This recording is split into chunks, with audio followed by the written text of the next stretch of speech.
ومن يضلله فلا هادي له وأشهد أن لا إله إلا الله وحده لا شريك له وأشهد أن محمدا عبده ورسوله أرسله بالحق بشيرا ونذيرا وداعيا إلى الله بإذنه وسراجا منيرا أما بعد فإن خير الحديث كتاب الله وخير الهدي هدي محمد صلى الله عليه وسلم وشر الأمور محدثاتها وكل محدثات بدعة وكل بدعة ضلالة وكل ضلالة في النار. أعوذ بالله من الشيطان الرجيم. بسم الله الرحمن الرحيم. يا أيها الناس اتقوا ربكم الذي خلقكم من نفس واحدة وخلق منها زوجها وبث منهما رجالا كثيرا ونساء واتقوا الله الذي تساءلون به والأرحام إن الله كان عليكم رقيبا. عن عقبة بن عامر رضي الله تعالى عنه قال قال رسول الله صلى الله عليه وسلم إن الصدقة لا تطفئ عن أهلها حر القبور وإنما يستجل المؤمن يوم القيامة في ظل صدقاته رواه السلسلة. আলহামদুলিল্লাহ, যাবতীয় প্রশংসা গুণগান আল্লাহ সুবহানাহু ওয়া তাআলার জন্য, যে আল্লাহ রাব্বুল আলামিন আমাদেরকে প্রতি জুমার ন্যায় আজও ইয়াউমুল জুমার সালাত আদায় করার জন্য মসজিদে আসার তৌফিক দান করতেছেন। সেই আল্লাহর শুকরিয়া আলহামদুলিল্লাহ। লাখো কোটি দরুদ ও সালাম বর্ষিত হোক শেষ নবীর উপরে। আমরা সংক্ষিপ্তভাবে বলি আল্লাহুম্মা সাল্লি আলাইহি আল্লাহুম্মা বারিক আলাইহি।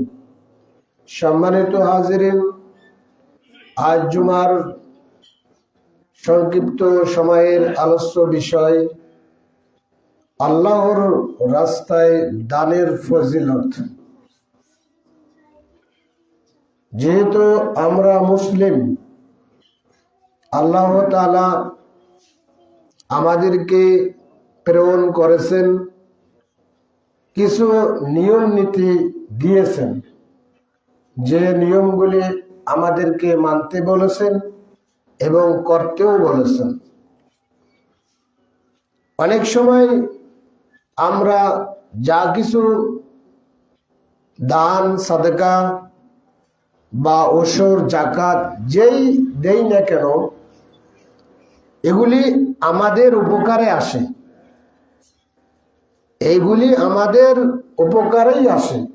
আল্লাহ তাআলা তার উপরে সন্তুষ্ট হন এবং তাকে কল্যাণ, নেকি, সওয়াব তার আমলনামায় প্রদান করেন। কিন্তু ব্যবহার করি কে? আমরাই।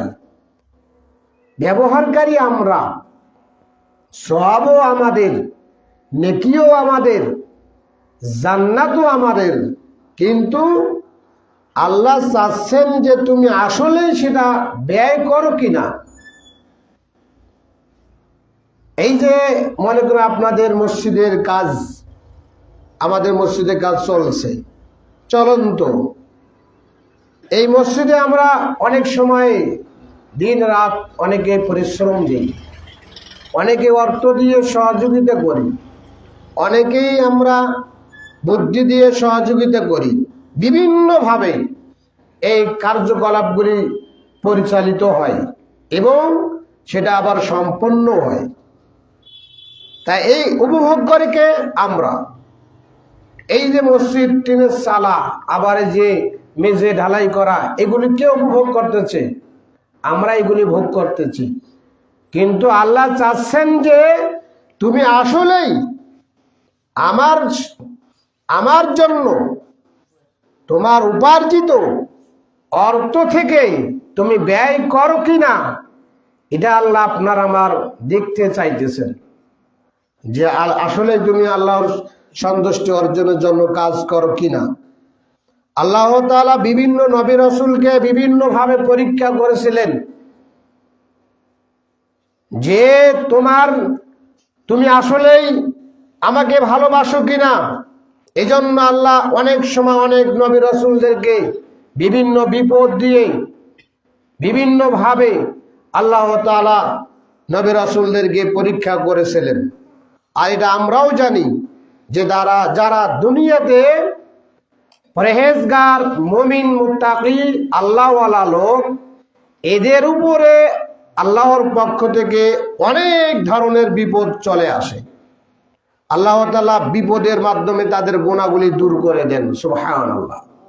যেই বিপদে আসুক, একজন মুসলিম যদি সে প্রকৃত নামাজ সালাত আদায় করে আর যদি মৃত্যুর 1 বছর আগে বিছানায় শুয়ে থাকে, বিছানা থেকে উঠতে পারে না, এমন রোগে আক্রান্ত হয়েছে, আস্তে আস্তে খানা পিনা সব নষ্ট বন্ধ হয়ে গেছে, পাইপ দিয়ে নাকের ভিতর দিয়ে পাইপ দিয়ে তার খাবার পেটের ভিতরে যায়, এরকম রোগী আছে কিনা? অনেক হাজার হাজার আছে। অনেক টাকা পয়সা, কোটি কোটি অর্থ সম্পদের মালিক, কিন্তু শেষের সময় তার যে 1 বছর 2 বছর আগে বিছনায় শুয়ে আছে, কোটি টাকার মালিক, তার খাবার মাত্র একটু পানির খাবারের সঙ্গে মিশ্রিত হয়ে পেটে যায়। এটাই তার জীবিকা, এটাই আল্লাহ তাআলা তার রিজিক হিসাবে নির্ধারণ করে দিয়েছেন। তাহলে কোটি টাকার সম্পদের মালিক আপনি আমি, অনেক টাকা পয়সা, কিন্তু সব সম্পদে আমার রিজিক না। আল্লাহ যে রিজিকেই আপনার আমার জন্য বরাদ্দ করে রেখেছেন, সেই রিজিকের বাইরে আপনি আমি ভোগ করতে পারবো না, খেতেও পারবো না। এটা আল্লাহ তাআলা দেওয়া একটা রিজিক। অনেক টাকার সম্পদ চাইলে তো সবকিছু ওকে করে, সে সুস্থভাবে আপনার চলাফেরা করে মুখ দিয়ে খাবার খেতে পারে, হ্যাঁ, তা না পাইপ দিয়ে সে খেতেছে, ব্যাংক অ্যাকাউন্টে লক্ষ লক্ষ টাকার মালিক। অনেক সময় দুধ ভেতর দিয়ে দেওয়া হয়, অনেক সময় কলাটা বিভিন্নভাবে আপনার মিশ্রণ করে পাইপের ভিতরে আপনার শীষ দিয়ে ঢুকে দেওয়া হয়, সেই খাবার খেয়ে সে বেশি আছে, পেটও ভরে না, বলতেও পারে না যে আমার পেট ভরেনি, আমাকে আরো দাও। আছে না এরকম? জবান বন্ধ হয়ে আছে, বলতে পারে না ছেলে মেয়েদেরকে, ছেলে মেয়েও ঠিকভাবে খোঁজ খবর নিচ্ছে না। অনেকে আছে এরকম, বাপ অসুস্থ হয়ে গেলে ওরা অর্থ সম্পদ নিয়ে ব্যস্ত, কিভাবে কি করবে না করবে সেটা নিয়ে সে ব্যস্ত আছে। হাজার হাজার এরকম প্রমাণ আছে, বাপের দিকে খেয়াল খবর নেই। আর স্ত্রী যে আপনার ধার্মিক স্ত্রী, যারা ধার্মিক আছে, আপনাকে একেবারে অন্তর দিয়ে ভালোবাসে, এই স্ত্রী আপনার ছাড়া বলবে না, অসুস্থর সময় সেবা যত্ন করবে। আর যে স্ত্রী একটু শৃঙ্খলা হয়, ওইভাবে পরে থাকলে পেশাব পায়খানা বিছানায় করবেন, দেখবেন যে 1-2 ঘন্টা 3 ঘন্টা ওইভাবেই আছেন, তারপর পরিষ্কার করবে। হাজার হাজার এরকম রহরহ প্রমাণ আছে। তাহলে আপনার আমার জীবনটা কি? আমরা কোন পথে আছি? কোথায় আমাদের আমাদের শেষ পরিণাম কি হবে? আমাদের চোখের দেখা এগুলি। অনেকেই ভাবে বিছানায় শুয়ে পড়ে আছে, এরকম ভাবতে হবে, চিন্তা হবে যে ওই যে অমুক পড়ে আছে, তার সন্তানেরা খোঁজ খবর নেয় না। আমার অবস্থা যদি ওই রকম হয়, আমি যদি ওই সময় ওইভাবে পড়ে থাকি, তাহলে আমার সন্তান ওইভাবে আমার খোঁজ খবর নেবে না। অতএব আমার জীবন থাকা অবস্থায় আমাকে আখিরাতের জন্য কিছু সংগ্রহ করতে হবে, কিছু পাতে আমাকে অ্যাকাউন্টে সঞ্চয় করতে হবে, আমি যেন আমার পরকালের জীবনে সফলতা অর্জন করতে পারি। আজকে যারা অনেক সময় কিস্তি চালায়, 11 মাস 10 মাস 1 বছর ধরে বা 2-3 বছর এক কিস্তিতে থেকেই থাকে, টাকা শেষ হলে দেওয়া শেষ হলে আবার একটা উঠে, দেওয়া শেষ হলে আবার একটা উঠে, এইভাবে তার একটা সঞ্চয় থাকে। দেখা যায় সঞ্চয়টা 10,000 20,000 50,000 এরকম একটা সঞ্চয় অ্যাকাউন্টে জমা হয়। অনেকে সঞ্চয়টা তোলে না, ওভাবেই চলতে থাক। অনেক বড় বিপদের সময় বলে যে আমার সঞ্চয়টা দিয়ে দেন। এরকম হয় না? যারা কিস্তি চালায় তারা অনেক সময় ভালো বুঝি, অনেক সময় কিস্তি দিতে না পারলে ওই সঞ্চয় দিয়ে আবার কেটে দেয়। এটা চলছে রহরহ। এটা যেমন একটা মানুষের পুঁজি, পরকালের পুঁজি আপনার আমার থাকতে হবে। আপনার আমার পুঁজির পাল্লা যদি ভারী হয়, তাহলে আল্লাহ তাআলার দয়া আপনার আমার ভিতরে চলে আসবে। আর যখনই এরকম আল্লাহ তাআলা দেখবেন যে না, বান্দা চেষ্টা করে আমার সন্তুষ্টি অর্জনের জন্য, সে অনেক কিছু কাজ কর্ম করেছে, আমি আল্লাহ খুশি হয়ে তাকে ক্ষমা করে দিলাম। আল্লাহ এইরকমই।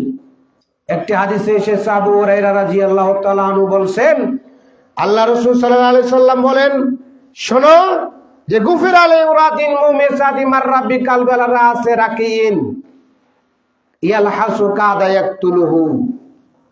একজন জিনাকারী মহিলা, পতিতালয় মহিলা, যে জিনা ব্যভিচার করেছিল, এরকম একজন মহিলা, সে একটা পুকুর পার দিয়ে যাচ্ছিল।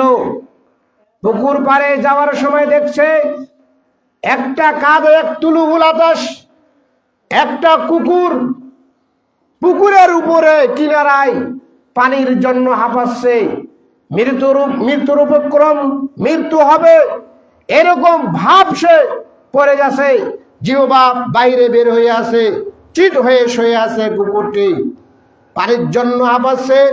আল্লাহ রাসূল বলছেন, ওই পতিতালয় মহিলা, ওই জিনাকারী মহিলা, সে তার ফানাজাত খুফাহা, সে তার মুজা খুললো, মুজা খুলে ফাওসাত খমারু ফাওসাতুহু বিখিমারিহা, তার মাথা ওড়নাটা খুললো, খোলার পর মুজাটা মাথার ওড়নার সঙ্গে বেঁধে দিল। মুজা মাথার ওড়নার সঙ্গে বেঁধে দিয়ে ফারাজাত লাহু মিনাল মায়ে, ওই পুকুর থেকে পানি তুলে কুকুরটাকে পান করারও। পান করার কারণে আল্লাহ রাসূল সাল্লাল্লাহু আলাইহি সাল্লাম বলছেন, গুফির আলাহা বিজালিকা, এই পানি পান করার কারণে আল্লাহ সুবহানাহু ওয়া তাআলা জিনাকারী মহিলাকে ক্ষমা করে দিলেন। সুবহানাল্লাহ।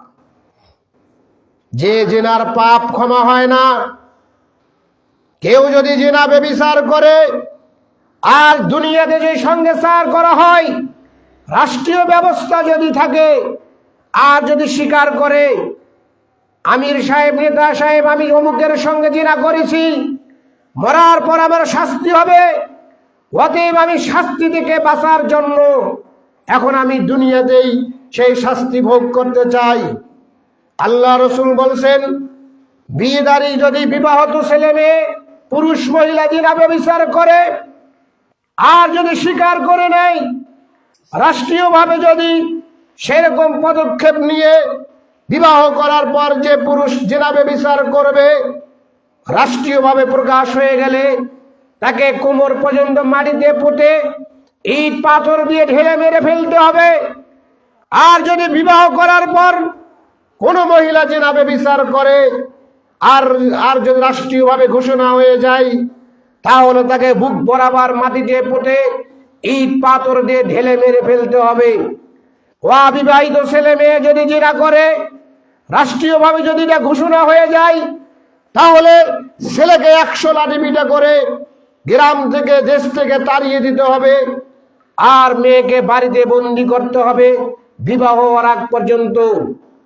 এরকম নীতি যদি ইসলামে থাকে, আল্লাহ রাসূল সাল্লাল্লাহু আলাইহি সাল্লাম বলছেন, এরকম শাস্তি, এরকম যে স্বীকার করার পর এরকম শাস্তি তাকে দেওয়া হবে। আর যদি না হয়, আল্লাহ রাসূল বলছেন, তাহলে পরকালে তার শাস্তি জ্বলন্ত অবস্থায় থাকবে। কেমন? আল্লাহ রাসূল বলছেন, যেসব আমি মেরাজের রাতে গেলাম, দেখলাম এমন একটা ইদারার, এমন একটা কুয়ার পাশে, যার ভেতরটা প্রশস্ত, ওপরটা সংকীর্ণ, দেখতে মনে হয় কলসে যে পানি উত্তোলন করে বা পাতিল, যার নিচটা প্রশস্ত, ওপরটা সংকীর্ণ, এরকম একটা গর্তের ভিতরে অনেকগুলি নারী পুরুষকে আমি দেখতে পেলাম, যারা উলঙ্গ, পরনে কোনো কাপড় নেই। অনেকগুলি নারী পুরুষকে আমি দেখতে পেলাম, যারা উলঙ্গ, পরনে কোনো কাপড় নেই। এই দৃশ্য, ভিতরের আগুন যখন দাউ দাউ করে উপরে উঠে, যারা ভিতরে আছে তারা উপরে উঠে, পরে যাবে পরে যায় না, কিন্তু আগুন যখন স্তব্ধ হয়ে যায় নিচে চলে যায়, যারা উপরে উঠেছিল তারাও নিচে চলে যায়। এই দৃশ্য আমার নিকটে খুব আশ্চর্যজনক মনে হলো, ভয়ানক মনে হলো। আমি জিজ্ঞাসা করলাম, মা হাউলাইয়া জিবরিল, জিবরাইল এরা কারা? বলা হলো, হাউলাই খুদ্বা মিন উম্মাতিক, এরা হচ্ছে আপনার উম্মত, জিনাকারী নারী পুরুষ। এরা হচ্ছে আপনার উম্মত, জিনাকারী নারী পুরুষ, যাদের এই শাস্তি চলতেই থাকবে। তাহলে বোঝা যায় এমন জ্বলন্ত আগুনে আল্লাহ তাআলা নিক্ষেপ করবেন জিনাকারী নারী পুরুষকে। অতএব এরকম একজন জিনাকারিনী মহিলাকে, একটা কুকুরকে পানি পান করার কারণে আল্লাহ তাআলা ক্ষমা করে দিলেন, ক্ষমা করে তাকে জান্নাত দিলেন।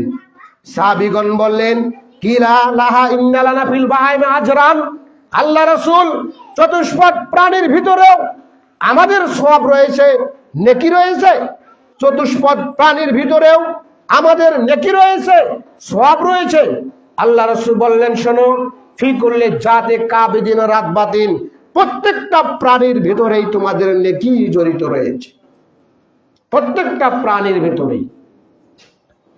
হাজার হাজার বাড়িতে, হাজার হাজার কৃষক আছে দেখবেন, যারা ঘোড়ার গাড়ি আছে না, ঘোড়ার গাড়ি চালায়, ঘোড়া যখন সুস্থ সবল থাকে, ঘোড়াকে দিয়ে পরিশ্রম করে হাজার হাজার টাকা ইনকামাই করে।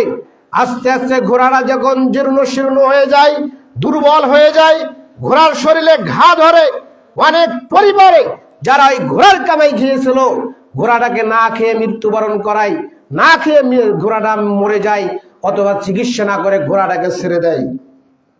ঘোড়াটা ঘা পস ধরে, তখন বিভিন্ন জায়গায় গিয়ে মৃত্যুবরণ করে, কষ্টে মৃত্যুবরণ করে, না খেয়ে মৃত্যুবরণ করে, সে অনাহারে মৃত্যুবরণ করে, চিকিৎসা পায় নাই উপযুক্ত সময়ে।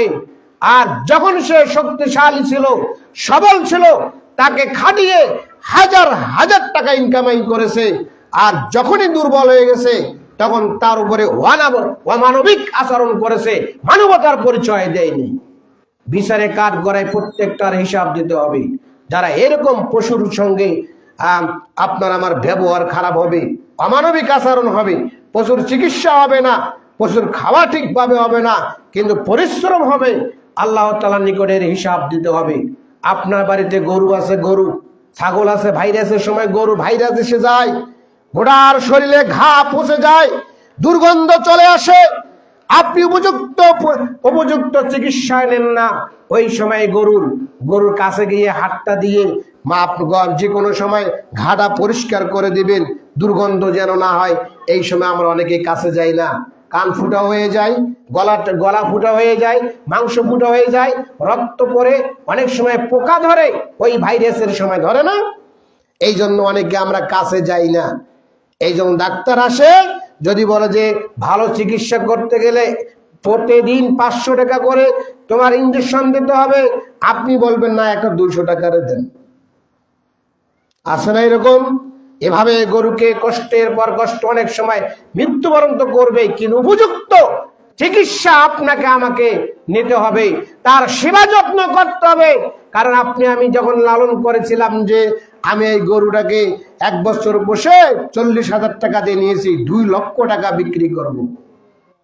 এরকম আমরা অনেকেই আছি, অনেক সময় উপযুক্ত না হয়ে মৃত্যুবরণ করে। অমানবিক আচরণ কোনো প্রাণীর সঙ্গে করা যাবে না, এর থেকে সাবধান সতর্ক থাকতে হবে। এই জন্য বলছিলাম যে একজন জিনাকারিনী মহিলাকেও আল্লাহ সুবহানাহু ওয়া তাআলা ক্ষমা করে দিতে পারেন, কারণ সে একটি কুকুরকে পানি পান করিয়েছিল। পিপাসায় কাতর হয়ে যখন কুকুরটি হাঁপাচ্ছিল, মৃত্যুর উপক্রম হয়েছিল, ঠিক ওই সময় মহিলা তার মোজা খোলে, মাথার ওড়না খোলে, সে তাকে পানি পান করায়। এ কারণে আল্লাহ তাআলা তাকে ক্ষমা করে দেন। তাহলে আপনার আমার জীবনের কর্ম যে রয়েছে, এটা আপনাকে আমাকে লক্ষ্য রাখতে হবে। একজন জিনাকারী মহিলাকে যদি আল্লাহ ক্ষমা করে দেন, তাহলে আপনার আমার অনেক পাপ যদি থাকে, আকাশ পরিপূর্ণ পাপ যদি থাকে, আসমান পরিপূর্ণ পাপ যদি থাকে, জমিন পরিপূর্ণ পাপ যদি থাকে এরপরে আল্লাহ তাআলা ক্ষমা করে দিবেন। আল্লাহ তাআলা এই কথাই বলছেন যে আদম সন্তান, আসমান পরিপূর্ণ যদি তোমার পাপ হয়ে যায়, ঠিক ওই সময়ে সুম্মাস্তাগফারতানি, আমার নিকটে যদি তুমি ক্ষমা চাও, গফারতু লাক, আমি আল্লাহ তোমাকে ক্ষমা করে দিব। জমিন পরিপূর্ণ যদি পাপ হয়ে যায়, আপনি বুঝতে পারেন আমার পাপে আমি জর্জরিত হয়ে গেছি, আমি যে পাপ করেছি পাপের আমার ক্ষমা নেই, এরপরে আল্লাহ তাআলার নিকটে যদি ক্ষমা চান, আল্লাহ তাআলা বলেন যে বান্দা, তুমি জমিন ভর্তি যদি পাপ করো আর সেই পাপের জন্য যদি তুমি আমার নিকটে ক্ষমা চাও, আমি আল্লাহ তারপরেও তোমাকে ক্ষমা করে দিই। তাহলে আল্লাহ তাআলা ক্ষমা করতে জানেন, আল্লাহ তাআলা ক্ষমা করেন। আল্লাহ তাআলা ক্ষমার জন্যই আল্লাহ তাআলা আমাদেরকে প্রেরণ করেছেন যে মানুষ ভুল করবে, ভুল করার পর আমার নিকটে ক্ষমা চাইবে, আমি আল্লাহ তাদেরকে ক্ষমা করে দেব। এই জন্য বলছিলাম যে আমাদের যে মনে করে এই যে আমরা মসজিদ তৈরি করতেছি বা মসজিদ তৈরি হচ্ছে, এটা কারো একার অনুদান না। আমরা সবাই আল্লাহর সন্তুষ্টি অর্জনের জন্য দান করেছি। সবাই চেয়েছে যে আমরা আল্লাহর সন্তুষ্টি অর্জনের জন্য দান করব। আবার সবার একটা পরিকল্পনা থাকে এর পিছনে যে আল্লাহ সন্তুষ্টির পর এমন একটা কাজকর্ম আমাদেরকে করে যেতে হবে, আমাদের প্রজন্মে যেন তারা অসুবিধা না হয়, অসুবিধায় না পড়ে, এরকম আমাদের পরিকল্পনা আছে। এই জন্য আল্লাহ রাসূল সাল্লাল্লাহু আলাইহি সাল্লাম সহিহ বুখারী সহিহ মুসলিমের 701 নম্বর হাদিসে বলেছেন, আল্লাহ রাসূল বলেছেন যে সাবাতুন যিল্লুহুমুল্লাহ ফি জিল্লিহি ইয়াউমুল লা জিল্লা ইল্লা জিল্লুহু, বিচারে কাঠগড়ায় 7 শ্রেণীর মানুষের ছায়াতলে আল্লাহর ছায়া ছাড়া আর কোনো ছায়া থাকবে না। 7 শ্রেণীর মানুষ আল্লাহর আরশের ছায়াতলে জায়গা পাবে। আল্লাহর আরশের, এটা আপনি হিসাব করে দেখেন যে আরশ আপনার মাথার উপরে আছে, এই আরশটা বিচারে কাঠগড়ায় 7 স্তরের মানুষকে, 7 শ্রেণীর মানুষকে, তারা যেখানে এসে দাঁড়িয়ে থাকবে তাদেরকে ছায়া দান করবে। বিচারে কাঠগড়ায় যখন সবাই লাইন হয়ে দাঁড়িয়ে থাকবে, ওই ব্যক্তি যেখানে দাঁড়িয়ে থাক, ওই মেঘ এসে ওই আরশ এসে তাকে ছায়া প্রদান করবে। পাশের লোক, ডান পিছনের লোক ছায়া পাবে না। ওই লোক রোদ ভোগ করবে না, গরম ভোগ করবে না। যেদিন প্রায় 1 মাইলের ব্যবধানে সূর্য মাথার উপরে আসবে, মানুষের মগজ টকবক করবে, মানুষের শরীর থেকে যে ঘাম বের হবে, এই ঘাম তার পাপ অনুসারে তার সামনে চলার পথের পানি হবে, এমন ঘাম বের হবে তার শরীর থেকে। এটি ভয়ানক বিচারে কাঠগড়ায় ভয়াবহ সৃষ্টি হয়ে যাবে, ভয়াবহ একে খুবই ভয়ানক অবস্থা সৃষ্টি হয়ে যাবে।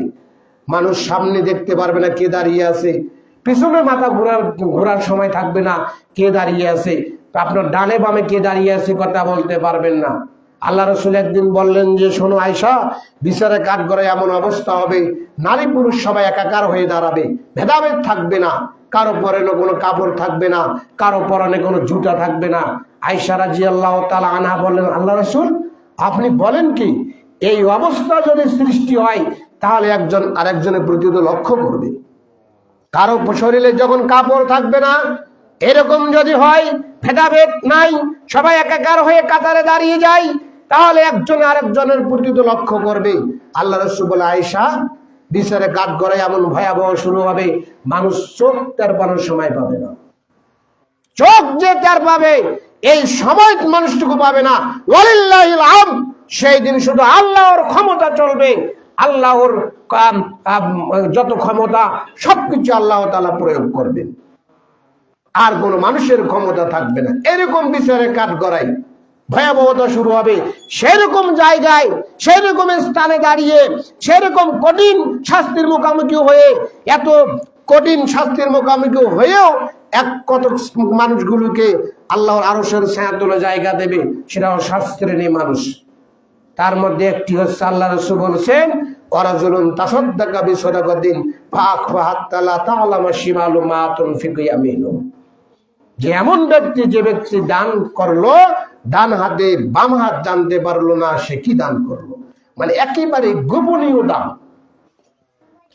মাদ্রাসা, মসজিদ, মাদ্রাসার গুলোতে যারা দায়িত্বশীল থাকে, আপনার টাকা আছে, আপনি 1 লক্ষ টাকা একেবারে হাতে দিয়ে এসে বললেন যে ভাইজান এই 1 লক্ষ টাকা আপনার হাতে দিলাম, কেউ যেন না জানে আমি টাকা দিয়েছি, আপনি এই টাকায় আল্লাহর রাস্তায় ব্যয় করেন, মসজিদ মাদ্রাসায় ব্যয় করেন, যা কাজে আপনি ব্যয় করেন, আমি খুশি।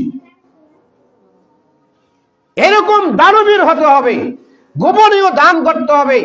গোপন দান করাতে যতটা নেকি হয়, যতটা আল্লাহ সন্তুষ্ট হন, প্রকাশ্যে দান করলে ততটা হয় না। আবার প্রকাশ্যে দান করলে যতটা হয়, গোপনে দান করলে ততটা হয় না। অনেক সময় অনেকে আছে যে আমি 10,000 টাকা দিলাম, এখন পরবর্তী লোকেরা বলতেছে আমি 1,000 2,000 দিলাম, সে মনে মনে ভাবতেছে আমি সবার চেয়ে দান বেশি দিলাম রে। এরকম আছে না? এরকম একটা লৌকিকতা চলে আসে, রিয়া চলে আসে। এই জন্য গোপনে দান করাটা সবচেয়ে নেকি, এবং গোপনে দান করাটা সবচেয়ে সওয়াব বেশি হয়, যা আল্লাহ তাআলা বেশি সন্তুষ্ট হন। সাদাকাতুল রব্বি গজাব, সাদাকাতুল সিররি গজাবার রব্বি। গোপন দান আল্লাহর রাগকে দমিয়ে দেয়, অন্য কোনোর মাধ্যমে আল্লাহর রাগ দমা যায় না। যে গোপনে দান করে, এই গোপন দানের মাধ্যমে আল্লাহ যে তার প্রতি রাগান্বিত হন, সেই রাগকে দমিয়ে দিতে পারে, থেমে দিতে পারে, সেটা হচ্ছে সাদাকাতুস সিররি, গোপন দানের ভিতরে, অন্যথায় নয়। এই জন্য আপনার আমার উচিত, করণীয় হবে। এখন আপনি মনে মনে ভাবছেন যে হুজুর আমরা এত এত দান করি, এরপরে দান হয় না। জি না, আপনার আমার দান হয় না। 5 টাকা 10 টাকা এটা দান নয়, 5 টাকা 10 টাকা এটা দান নয়, 100 টাকা এটা দান নয়। আল্লাহ রাসূল সাল্লাল্লাহু, আবু মুসা আশআরী রাদিয়াল্লাহু তাআলা আনহু বলছেন, রাসূল সাল্লাল্লাহু আলাইহি সাল্লাম বলেন, আলা কুল্লি মুসলিমিন সাদাকাতুন, প্রত্যেকটা মুসলমানের উচিত হলো দান করা। আলা কুল্লি মুসলিমিন সাদাকাতুন, প্রত্যেকটা মুসলমানের উচিত হলো দান করা। কলু ফাইল্লাম ইয়াজিদ, সাহাবীগণ বললেন আল্লাহ রাসূল, বাড়িতে যদি দান করার কিছু না থাকে, কিছুই নাই দান করার, জমি জায়গাও নেই, আপনার অর্থ সম্পদে নেই, কোনো খেজুরের বাগানও নেই, কোনো ব্যাংক অ্যাকাউন্টও নেই, টাকাও নেই, কোনো পাতিলও নেই, কোনো কিছুই নেই দান করার, তখন সে কি করবে? ফাইল্লাম ইয়াজিদ, বাড়িতে অর্থ বলতে কিছুই নেই দান করার, তখন সে কি করবে? আল্লাহ রাসূল বললেন, ফালিয়ামাল বিয়াদাইহি ফায়ানফা নাফসা ওয়া ইয়াতাসাদ্দাকু, সে নিজ হাতে উপার্জন করবে, তা থেকে সে নিজে খাবে, পরিবারকে খাওয়াবে, ওখান থেকে সে দান করবে। ফালিয়ামাল বিয়াদাইহি, সে নিজে যা উপার্জন করে, নিজে যা আয় করে, নিজে যা কামাই করে, সেই কামাই থেকে সে নিজে খাবে এবং পরিবারকে খাওয়াবে, এরপর দান করবে। ফাইলাম ইয়াস্তাতে আওলাম ইয়াফাল, যদি সে নিজ হাতে উপার্জন করতে না পারে, হাত যদি দুর্বল হয়, সে গাড়ি চালাতে না পারে, অটো রিক্সা চালাতে না পারে, মানুষের বাড়িতে দা কোদাল পাশন নিয়ে বা আপনার যে কোনো কাজকর্ম নিয়ে এইগুলি কাজ করতে পারে না, না পারে সে কাঠ ছেড়তে পারে না, সে ধান কাটতে পারে না, সে আবার আপনার জমিনে কোদাল দিয়ে মাটি কেটে মানুষের বাড়িতে দেবে, এরকম সে কাজ করতে পারে না। ফাইলামিয়াস্তাতি আওলাম ইয়াফাল, শক্তি নেই, এইরূপ করতে না পারে, তখন সে কি করবে?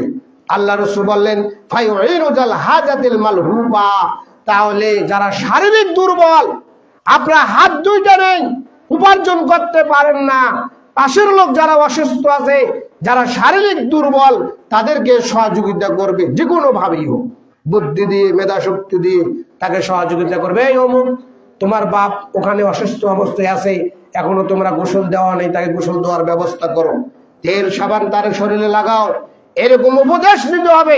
ফায়ুইনুজাল হাজাতিল মালহুবা, বসে থাকার কোনো সময় নেই, এমন ব্যক্তিকে আল্লাহ রাসূল বলেছেন, ফায়ুইনুজাল হাজাতিল মালহুবা, শারীরিক মানুষকে সহযোগিতা করতে হবে। ফাইল্লাম ইয়াফাল, যদি শারীরিক সহযোগিতা করতে না পারে, তখন কি করবে? আল্লাহ রাসূল সাল্লাল্লাহু আলাইহি সাল্লাম বললেন, ফায়ামুরু বিল খায়র, মানুষকে ভালো কথা বলতে হবে। মানুষকে ভালো কথা বলুন, মানুষকে ভালো কথার উপদেশ দেন, ভালো কাজে পরামর্শ দেন। আপনার সঙ্গে আমার বন্ধুত্ব তালি রয়েছে, যার সঙ্গে যার বন্ধুত্ব, আপনি একটা সিগারেট পান করলেন, এখন আরেকজনকে বলেন যে তুইও খা। আরে খানা খেয়ে থাকলে হয়, এগুলি একটু খাওয়ার, মাঝে মাঝে খাওয়ার অভ্যাস করতে হয়। এরকম আছে না? অনেকে অনেক অনেকে অনেক অনেক বলে, অনেকে বাদ দিয়েছেন, আরেকজন যার সাথে বেড়ান সে টানতেছে, মনটা চটকি যায়। খালি যদি বলে যে ধর টান, এই বাদ দিয়েছিলাম, যেহেতু বললি তো একটা টানি দেখি। আছে না এরকম? এরকম অভ্যাস অনেক মানুষের আছে। এরকম অভ্যাস পরিত্যাগ করতে হবে। ফায়ামুরু বিল খায়র, মানুষকে ভালো কাজের উপদেশ দিতে হবে, কল্যাণ কাজের উপদেশ দিতে হবে। সমাজে আপনারা দায়িত্বশীল আছেন যারা, দেখবেন সব সময় সরকারের অধীনে থাকবেন তা নয়। আপনার এই রাস্তাটা একটু সাইড ভেঙে গেছে, ভেঙে যাওয়ার কারণে দেখা যাচ্ছে রাস্তাটা আস্তে আস্তে নষ্ট হয়ে যাচ্ছে, আপনার যাতায়াতের অসুবিধা, একটা গাড়ি ঘোড়া যেতে অসুবিধা। আপনারা চাইলে 10 জন 12 জন 15 জন মিলে 10 ভার মাটি দিয়ে সে জায়গাটা পরিষ্কার করে দিতে পারেন, গাড়ি ঘোড়া সুন্দর চলতে পারে। আপনি যদি বলেন সরকারি মাল যতদিনে আসে ততদিনে ঢাল, তাহলে তো হবে না। যে কোনো পরিস্থিতি অনুযায়ী সমাজে যত রকমের ভালো কাজ আছে, যত রকমের কল্যাণ কাজ আছে, সমস্ত কাজকে আপনাকে সেইগুলি আদেশ দিতে হবে, করতে হবে। আপনি মাতাব্বর মানুষ, আপনার কথা 10 জনকে বললে 10 জন কথা শুনে, হে আব্দুল মালিক, আব্দুল খালেক চলে আসো, আমি নিজে কোদাল চোটাবো, তোমাদের ডালিতে তোমাদের গামলাতে আমি মাটি দিব, তোমরা নিজে রাস্তাটা মাটি ঢালো। এরকম কাজ বিনা পরিশ্রম অনেক সময় করতে হয় পরকালের আশায়। আল্লাহ রাসূল সাল্লাল্লাহু আলাইহি সাল্লাম বলছেন যে সবচেয়ে ইমানের ৭০টি শাখা রয়েছে, ৭০টি শাখা প্রশাখার ভিতরে একটি শাখা হচ্ছে আনে তরিকুল আযা, রাস্তায় চলাচল যাবতীয় কষ্টদায়ক জিনিসকে সরিয়ে দেওয়া। আপনি আমি তো রাস্তায় বন্ধ করে আছি, পাশের বাড়িতে ঝগড়া লাগছে ভাইয়ের সঙ্গে, নিজ ভাইয়ের সঙ্গে বেড়া দিয়ে বসে আছেন। হ্যাঁ, এতদিন তো ভাল মনে করেছিলাম, আজকে দেখি তুই কোন দিক দিয়ে হাঁটিস, বেড়া দিয়ে বসে আছে। যে রাস্তা দিয়ে মানুষ চলাচল করে, আপনি একটা ভুট্টার লাইন নষ্ট হয় এই জন্য আপনি বেড়া দিয়ে চলেছেন, কাটা দিয়েছেন, বোতলের কাজ দিয়েছেন। এই হিসাবগুলি কে দিতে হবে? আপনাকে আমাকে দিতে হবে। এই জন্য আল্লাহ রাসূল সাল্লাল্লাহু আলাইহি সাল্লাম বলেছেন ইমানের শাখা প্রশাখা ৭০-এর ঊর্ধ্বে, তার একটি শাখা হচ্ছে তরিকুল আযা, রাস্তা থেকে যাবতীয় কষ্টদায়ক জিনিস আপনাকে আমাকে সরিয়ে দিতে হবে।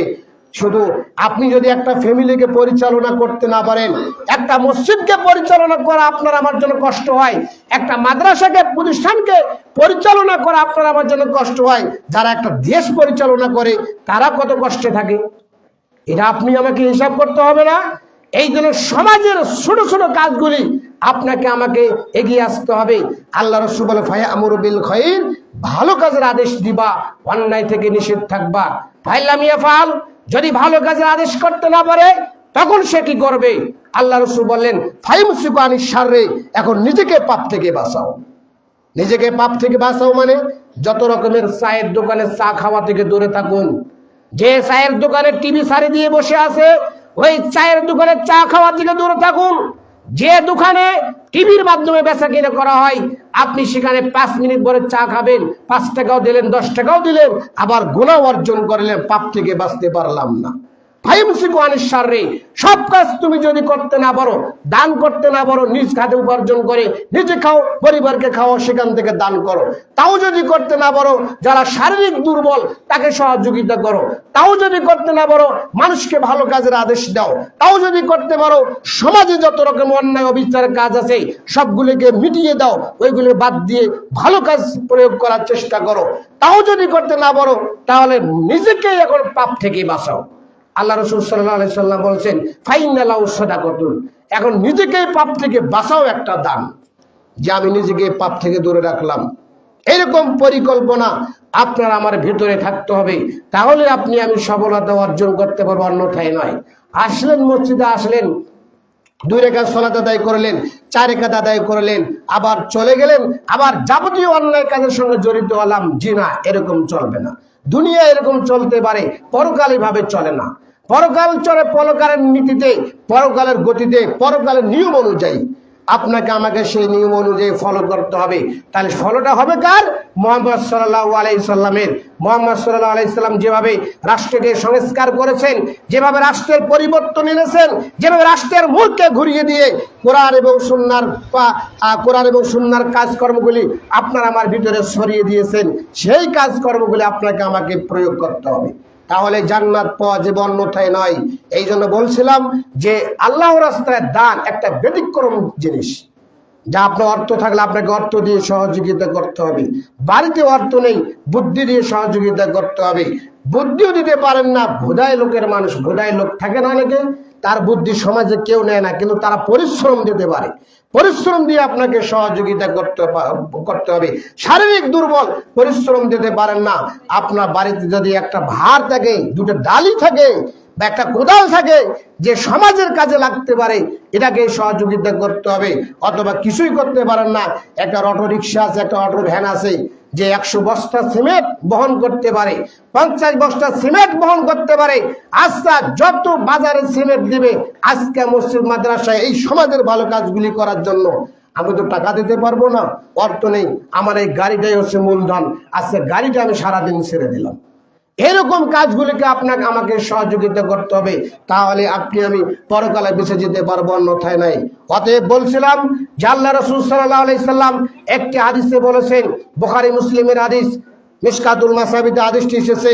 হাদিস বর্ণনা করেছেন আবু হুরায়রা রাদিয়াল্লাহু তাআলা আনহু বলেন, রাসূল সাল্লাল্লাহু আলাইহি সাল্লাম বলেছেন, মান আনফাকা যাওজাইনি ফি শাইইন মিনাল আশিয়াই ফি সাবিলিল্লাহ, কেউ যদি নিজে পালন করার জিনিস, কেউ যদি নিজে পালন করে এমন একটা জিনিস লালন পালন করে, সেটা গরু হতে পারে, ছাগল হতে পারে, মুরগি হতে পারে, হাঁস হতে পারে, আরো যাবতীয় যা জিনিস আপনি আমি পালন করি, বাড়িতে লালন পালন করে খাবার দিয়ে, আল্লাহ রাসূল বলেছেন, মান আনফাকা যাওজাইনি ফি শাইইন মিনাল আশিয়াই ফি সাবিলিল্লাহ, কেউ যদি নিজের পালন করা জিনিস, এক জোড়া জিনিস আল্লাহর রাস্তায় দান করে, দুআইয়া মিন আবওয়াবিল জান্নাহ, জান্নাতের যত দরজা আছে সব দরজা দিয়ে তাকে আহ্বান করা হবে। ওয়ালিল জান্নাতি আবওয়াবুন, জান্নাতের দরজা অনেক, ওয়ালিল আবওয়াব ওয়ালিল জান্নাতি আবওয়াবুন, জান্নাতের দরজায় অনেক। এই কথা যখনই আল্লাহ রাসূল বললেন, আল্লাহ রাসূল বলে, শোনো, ফামান কানা মিন আহলিস সালাত, যে ব্যক্তি 5 ওয়াক্ত সালাত নামাজ আদায় করবে, দুআইয়া মিন আবওয়াবিল জান্নাহ, সে যদি মারা যায় বিচারে কাঠ গড়ায় যেন হাসর নাসর শুরু হয়ে যাবে, তাকে জান্নাতের দরজা দিয়ে আহ্বান করা হবে, এই নামাজি তুমি এদিকে চলে আসো, ও নামাজি তুমি এদিকে চলে আসো।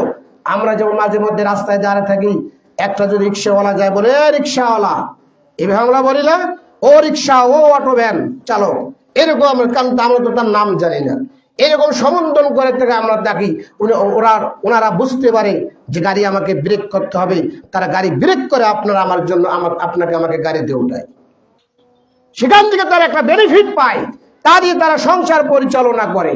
তা অনুরূপ ভাবে আল্লাহ রাসূল বলে, ফামান কানা মিন আহলিস সালাহ, কেউ যদি 5 ওয়াক্ত নামাজ সালাত আদায় করে, দুআইয়া মিন আবওয়াবিল জান্নাহ, তাকে জান্নাতের দরজা দিয়ে আহ্বান করা হবে। ওমান কানা মিন আহলিস সাদাক, ওমান কানা মিন আহলিল জিহাদ, কেউ যদি যুদ্ধের ময়দানে অংশগ্রহণ করে, যে কোনো সময় কল্যাণ কাজের জন্য যদি মারা যান, তাহলে শহীদি মর্যাদা, শহীদি মরণ হবে। কল্যাণ কাজে, মানুষের সমাজের সংস্কারের জন্য, এই যে উসমান হাদি কয়দিন আগে মারা গেল, আপনার আমার সংস্কার করার জন্য, আপনি আমি যেন বিপদে না পড়ি, আপনার আমার হক যেন আপনি আমি ঠিকভাবে প্রয়োগ করতে পারি, মানুষকে ভুল ভ্রান্ত থেকে যেন সঠিকের সন্ধান দেওয়া যায়, এরকম তার পরিকল্পনা তার ছিল। এই জন্য আল্লাহ রাসূল সাল্লাল্লাহু আলাইহি সাল্লাম বলছেন, ফামান কানা মিন আহলিল জিহাদে, কেউ যদি সমাজের কল্যাণ কাজের জন্য আল্লাহর রাস্তায় জিহাদ মরে যায়, শহীদ হয়ে যায়, তাহলে এই ব্যক্তি যখন মারা যাবে তাকে শহীদের দরজা দিয়ে আহ্বান করা হবে। ফামান কানা মিন আহলিস সাদাকা, কেউ যদি দান সাদাকা করে, তার অর্থ সম্পদ নিজ হাতে উপার্জন থেকে, দুআইয়া মিন আবওয়াবিস সাদাকা, তাকে দানের দরজা দিয়ে আহ্বান করা হবে। ফামান কানা মিন আহলিস সিয়াম, কেউ যদি রোজা রাখে, রোজা, এখন তো আমরা অনেক যুবক ভাইরা আছি রমজান মাসে রোজা রাখি না, কি জন্য? শরীর শুকিয়ে যাবে। রমজান মাসে রোজা রাখি না কি জন্য? শরীর শুকিয়ে যাবে, এই জন্য রোজা রাখি না। 16 বছর, 20 বছর বয়স, 25 বছর বয়স, গিয়েছে অনার্সের পরীক্ষা দেওয়ার জন্য, গিয়েছে মাস্টার্স পরীক্ষা দেওয়ার জন্য, বাপ মা বলেছে, বাবা আগামীকাল তোমার পরীক্ষা আছে, তুমি রোজা থেকো না, রোজা থাকলে পরীক্ষার রেজাল্টটা তোমার ভালো হবে না, এরকম উপদেশ দিয়েছে। আল্লাহ রাসূল সাল্লাল্লাহু আলাইহি সাল্লাম বলছেন যে কেউ যদি রমজানের সিয়াম পালন করে, দুআইয়া মিন বাবির রায়্যান, রায়্যান নামক যে দরজাটি রয়েছে, তাকে রায়্যান নামক দরজা দিয়ে আহ্বান করা হবে। সে যদি মারা যায়, সেই দরজা দিয়ে আহ্বান করা হবে। আল্লাহ রাসূল সাল্লাল্লাহু আলাইহি সাল্লাম এই কথা বলে চুপ থাকলেন। জনতা যত সামনে রয়েছে, জনতার সামনে আবু বকর রাদিয়াল্লাহু তাআলা আনহু চট করে দাঁড়িয়ে গেলেন, দাঁড়িয়ে বলেন, ইয়া রাসূলুল্লাহ, এমন কোন ব্যক্তি রয়েছে ইয়া রাসূলুল্লাহ, এমন কি কোনো ব্যক্তি রয়েছে যে ব্যক্তিকে আল্লাহ তাআলা সমস্ত দরজা দিয়ে আহ্বান করবে? আল্লাহ রাসূল সাল্লাল্লাহু আলাইহি সাল্লাম বলেন, আবু বকর আরজু আন তাকুনা মিনহুম, আমি আশাবাদী তুমি সেই ব্যক্তি। তুমি মেহমানের সম্মান করো, তুমি দান সাদকা সবার সামনে তুমি রয়েছো, তুমি মেহমানের সম্মান করো, আল্লাহর দিনকে একনিষ্ঠভাবে মেনে নাও, অর্থ সম্পদের দান করার ক্ষেত্রে সমস্ত অর্থ সম্পদ তুমি বিলিয়ে দাও। এটা আমি আশাবাদী যে আল্লাহ তাআলা তোমাকে সমস্ত দরজা দিয়ে আহ্বান করা হবে। এটা সকলের জানা। ওসমান, আবু বকর, ওমর রাদিয়াল্লাহু তাআলা আনহু আল্লাহ রাসূল যখন যুদ্ধে যাবেন তখন বললেন যে কে কি দান করবে, আজ যুদ্ধের ময়দানে যেতে হবে। ওমর রাদিয়াল্লাহু তাআলা আনহু বললেন, আল্লাহ রাসূল আমার বাড়িতে যা অর্থ সম্পদ দেখেন, জমি জায়গা দেখেন, খেজুরের বাগান দেখেন, ব্যাংক অ্যাকাউন্ট দেখেন, সমস্ত অর্থ সম্পদের আমি অর্ধেক আল্লাহর রাস্তায় দান করলাম। ওসমান রাদিয়াল্লাহু তাআলা আনহু বললেন, আল্লাহ রাসূল আপনি যা যুদ্ধের ময়দানে যত লোক যাবে, 10,000 লোক যদি যায়, 50,000 লোক যদি যায়, 5,000 লোক যদি যায়, যত লোক যাবে সেই লোককে 3 ভাগ করে আমি উসমান অর্থ সম্পদ দিব। আমি 15,000 লোক গেলে 5,000 লোকের আমি যতদিন যুদ্ধের ময়দানে থাকবে আমি উসমান বহন করব।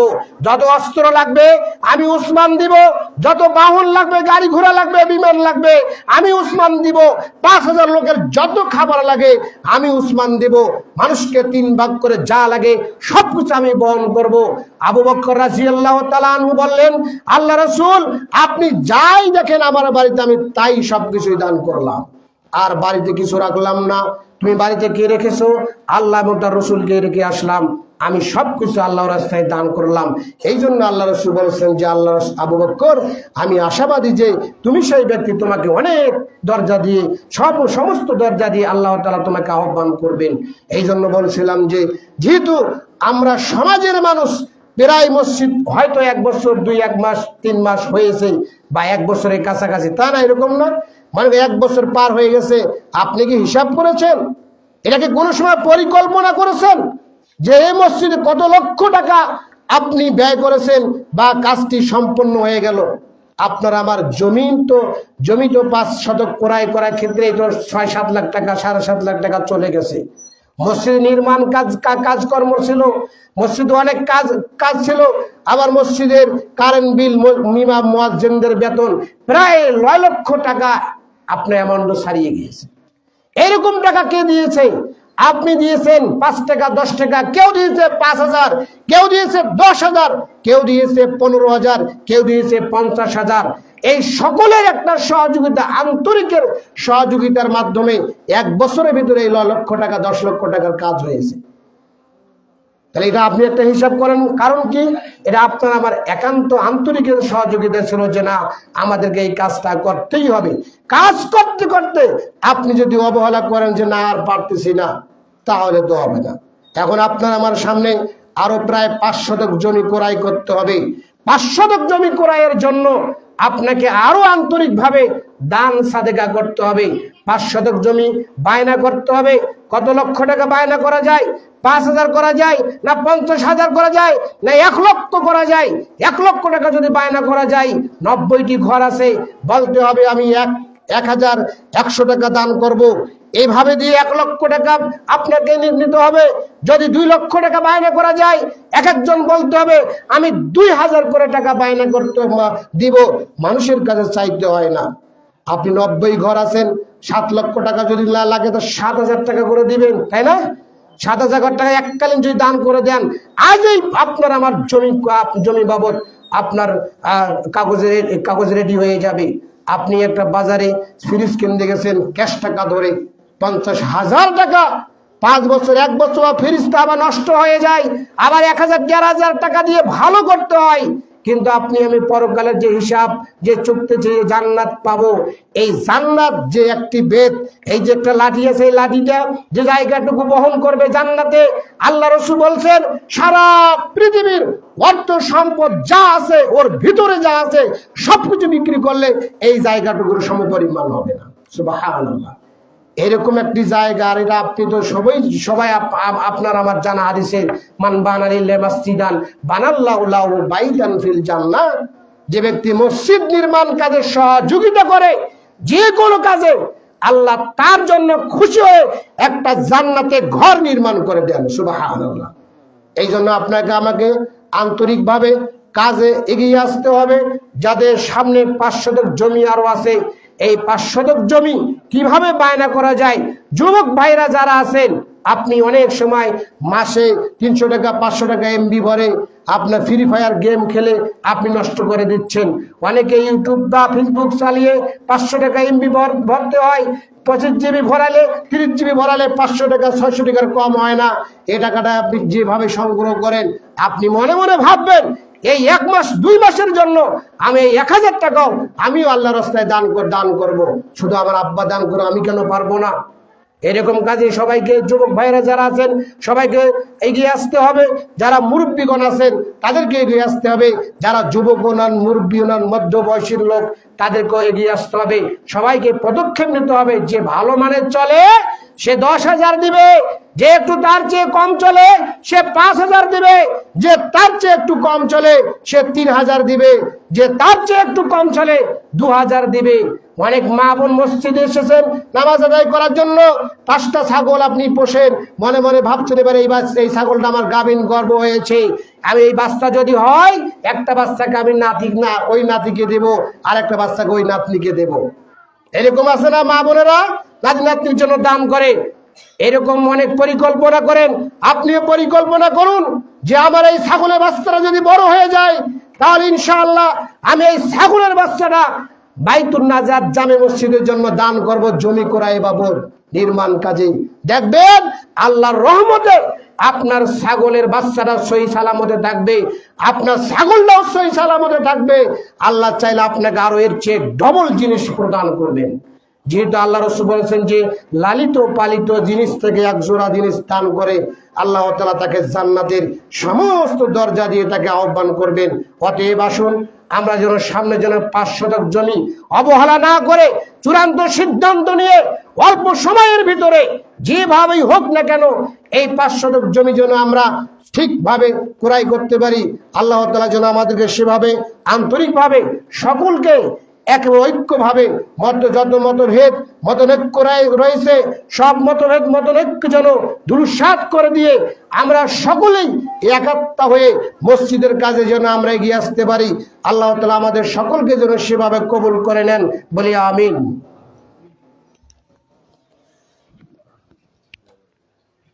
আলহামদুলিল্লাহ ওয়াহদা ওয়াসসালাতু ওয়াসসালামু আলা মান লা নাবিয়্যা বা'দা। যে আলোচনাগুলি করা হলো, আলোচনা মনে রাখার চেষ্টা করবেন। আর সবাই 5 শতক যে জমি আমাদের এখনো সামনে রয়েছে, তাহলে একটা সুন্দর মানের মসজিদ নির্মাণ করা যাবে।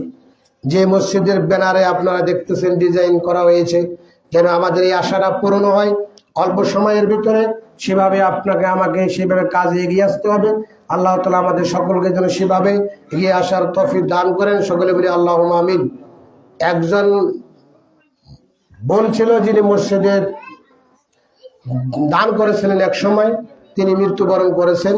তিনি দোয়া চেয়েছেন, আমরা তার জন্য দোয়া করি। আল্লাহ তাআলা যেন তার কবরের শাস্তি থেকে কমিয়ে দিয়ে আল্লাহ যেন তার কবরটাকে প্রশস্ত করে নেয়, বলি আমিন। আল্লাহ তাআলা যেন তার জীবনে যত পাপ রয়েছে এই পাপগুলিকে ক্ষমা করে ওই পাপগুলিকে যেন আল্লাহ তাআলা নেকিয়ে পরিপূর্ণ করে জান্নাতুল ফেরদাউস নসিব করে নেয়, বলি আমিন। আল্লাহুম্মা সাল্লি আলা মুহাম্মাদ ওয়া আলা আলি মুহাম্মাদ কামা সাল্লাইতা আলা ইব্রাহিম ওয়া আলা আলি ইব্রাহিম ইন্নাকা হামিদুম মাজিদ। আল্লাহুম্মা বারিক আলা মুহাম্মাদ ওয়া আলা আলি মুহাম্মাদ কামা বারাকতা আলা ইব্রাহিম ওয়া আলা আলি ইব্রাহিম ইন্নাকা হামিদুম মাজিদ। সুবহানাকা আল্লাহুম্মা ওয়া বিহামদিকা আশহাদু আল লা ইলাহা ইল্লা আনতা আস্তাগফিরুকা ওয়া আতুবু ইলাইক। আসসালামু আলাইকুম ওয়া রাহমাতুল্লাহ।